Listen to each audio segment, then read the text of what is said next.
If Cavani scored those one-on-ones, I'd put him top 3. Rafinha is flipping garbage. Last I checked, they have no Wolves there.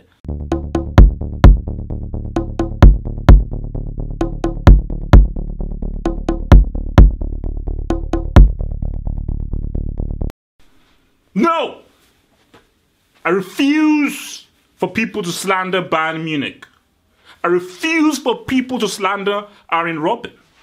I refuse for people to slander Ancelotti. But the fact of the matter is that Bayern are in a state of crisis. It's real now. Ancelotti, it's real. It's very real. Okay? Wolfsburg. I mean, what? Last I checked, they have no Wolves there. Quick thing, because we're talking about Bayern. Shout out to my homie, my homegirl, Angela Merkel, winning that seat again. Huge supporter of Merkel. She just seems like a nice lady. Maybe she's not, but she just seems very nice to me. She seems very friendly. So Angela, peace out. Love you, baby. Let's talk Bayern against PSG, Paris Saint-Germain. Je comprends pas, je ne comprends pas. Comme ça. Okay, whoa, easy. So let's look at Bayern's and injuries. So for Bayern Munich, Manuel Neuer, huge. Guys, what the hell? Guys, I mean, we are being denied the fact of seeing one of the greatest keepers of all time. So Manuel Neuer is out. Metatarsal fracture. Juan Bernat's syndesmotic ligament tear. What the Felix Gotze, is that Gotze's bro? Strain. Arjen Robben flu. Whoa. And now, correct me if I'm wrong, guys. Bayern guys. I'm seeing here Vidal, indirect card suspension. So is he actually suspended for this game? Please tell me about that. For PSG, Angel Di Maria, hamstring injury, stroke. I want to go to Barcelona. And the person in the news, your boy, Mar, he's got a wound. Okay. So, for PSG, I mean, without Neymar, as we saw that they struggled without him. So he is imperative. He's needed for this game, especially at home in Paris. For Bayern Munich, man, I'm not feeling that keeper at all. Ulrich. So already, that's already a point that I'm going to be making in this video, is a weak point of Bayern, which is the keeper. Here it is, guys. Now, a lot of people have been insulting Ancelotti, and this is pertaining to this game right now. There are a lot of injuries that Bayern have. Let's be real here. First, okay, injuries and people who, okay, fair enough, who have retired, who's now replaced. Rafinha is flipping garbage. I'm sorry, that's a fact of my opinion. Rafinha is awful. He's crap. He's horrendous. He is horrible. He's a horrible. I don't even call him a defender. It's just because he's crap. He offers nothing to the team. They don't have Alaba, one of the best left backs in the world. You know, Juan Bernat, quality left back. So these are key injuries. So pertaining to this game, let's look first at Bayern Munich. They need a reaction. And I sound like a broken record here, but Bayern fans, you need to listen to me. Guys, there's a reason why I'm the #1 football analyst on the planet. Because what I say is to help your teams. I'm here, I'm like that doctor. I do my research, I know what I'm talking about, and what I'm saying is here to help your team. So for Bayern Munich, let's break it down. Ribery can't do what he did before. Ribery is not as effective as he was in 2013. So him in that position is not giving Bayern what they need from a left attacking winger. Lewandowski needs to touch the ball a lot more. He needs more touches on the ball. Lewandowski should be played in the number 10 role. He's not a target man.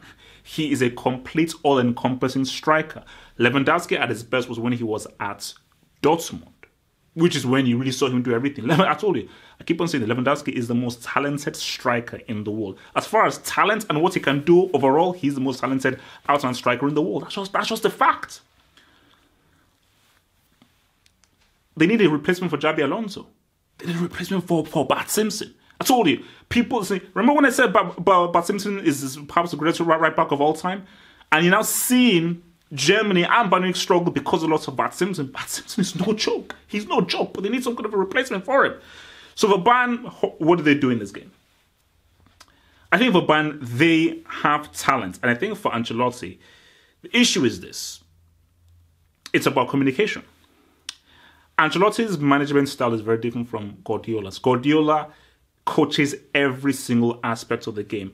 And once you've been used to being coached every single aspect of the game for 3 years, it's very hard to go into a much more old school mentality, which is that I trust your talents. I'm going to give you a template and I'm going to allow you to play. Hence why you don't see Ancelotti doing a lot of coaching during the match and there, which is what Guardiola does. Ancelotti is like, no, we've talked about this throughout the week.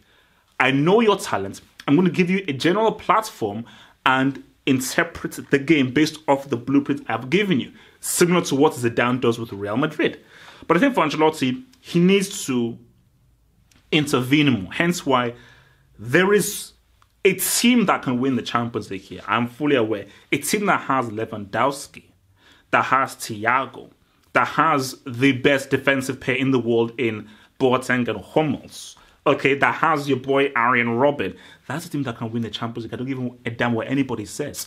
So I think in this game, for me, play Lewandowski deeper. Give him more of the ball. Whether you have to play Mickey Mouse or Daffy Duck or myself, put them in place of Rafinha, because Rafinha is garbage. He offers you nothing. I'll probably start with Colisso or Coman. Ribery can't play. I'm sorry. I don't trust in Ribery to be that effective. I think people Bayern fans still view Ribery in the whole romanticized way. So I think for Bayern, especially against PSG, I think the key is Lewandowski. I think I'll put Mola as the striker, as the main striker or a false nine, but I'll put Lewandowski a lot deeper and give him the ball in deep. And I say for Lewandowski, sit in that hole. Sit in that hole and supply, pop the ball off. Because I told you, Robben is a selfish bastard. He doesn't know how to spell cross. Ribery doesn't have the speed, the speed or the pace or the ability to really get into that Bayern and put in those balls he used to back in 2013. So that's why for Lewandowski to really be effective in the game, he needs to be given the ball. And I will direct Robben and Lewandowski, especially out in that D, pop that ball off, play off 1-2s, use him. And for Lewandowski, I would even say almost a free roll. Keep roaming, keep moving, and I will direct Robben, Thiago, and people, feed him that short ball. Feed him that 5-yard pass, because Lewandowski has the ability to create something and work he wants with Muller or Robben to open that ass up. Let's switch from over to PSG. Let's say Neymar isn't playing. I want Pastore in this game. I wanna have a look at Pastore or Lucas. Just a look. It's just a simple look. So if let's say we're looking for a replacement for Neymar, so we have Cavani as a striker, and I want to put two guys in behind Cavani. So we're already on Mbappe. It's definitely going to be on the one side of the triangle, and the other side, I'm going to have to roll with a Lucas. I'm going to have to roll with Lucas because Pastore is much more of an attacking midfielder. So I think Pastore is going to be a choice between Rabiot or Pastore.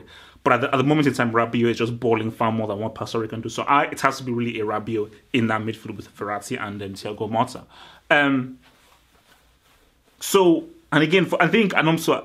I need more from that left back. What was it? I think Kozar, whatever his name, and I need more. We don't know what Daniel Alves can give you. But especially within this game, I think the key is going to be with what that midfielder does and how much that midfield controls. Because again, you have two quality midfielders. You're going to have Thiago, perhaps we're going to have Rudy, very underrated player, up against, I believe, Verratti, Rabiot, and so forth. So for PSG, I think the key thing for them is get Mbappe slightly wide. You know, what you don't want, because again, I'm thinking about what Mbappe, how he was so effective for Monaco last season. He worked that winger very well. Yes, he can come in on the inside, but what you want is get Mbappe in a situation where he's facing up to his the defender. I don't really want him with his back to the defender. He can still work it, but what I want is where Mbappe is up facing to the defender because he has that burst of pace, that ability to get in a cross, gets through a tight space. So I think Mbappe is going to be very, very crucial. And because it's going to be very crucial, because again, it's going to be about how Mbappe can connect and bring in Cavani into that damn game. Thiago Silva is going to be huge, especially in defense, based off what Bayern do. Because if Bayern listen to what I listen to, then it's going to be very important as to how PSG, especially when they're defending Ante Comata, how they handle Lewandowski. If Bayern say Lewandowski will not give you much more freedom and room, like you did in Dortmund to such great effect. Look, Cavani is a striker. He's a great target man. If Cavani scored those one-on-ones, I'd put him top 3. Simple as that. He has the G to prove it. But if he scores those one-on-ones, I'll put him top 3. But I can't put him top 3 right now because he keeps missing all of those one-on-ones. This is a big game. And people would be very foolish to think that PSG are going to get that as. There's going to be no lubrications happening. No baptisms. This is PSG's toughest test. Because don't get it twisted. They still have Robin. Still got the Polish nuke. It's still got Mola Rice. Okay? They've still got guys. They've still got weapons. They've still got weaponry in this team. And Boateng, I'm sorry, Paul. For me, Boateng is the best central defender in the world. Hot take. That's a hot take. But people will say, oh, it's Sergio Ramos. Idiots will say, PK. I'm going to go to the limit. Boateng is the best central defender in the world. All round. Especially what it gives you in attack as well. Boateng is the best. So you've got titans in this team. So for PSG, they know that you're going up against quality individuals. So how they're doing this will tell me how close they are and how fruitful this project is. I'm not going to bring in the whole thing about the whole penalty issue. This is what we're focusing solely on this game. I already talked about this in a video earlier in the day. This is all about the Champions League. It's not about outside stuff. Prediction. PSG are at home in Paris.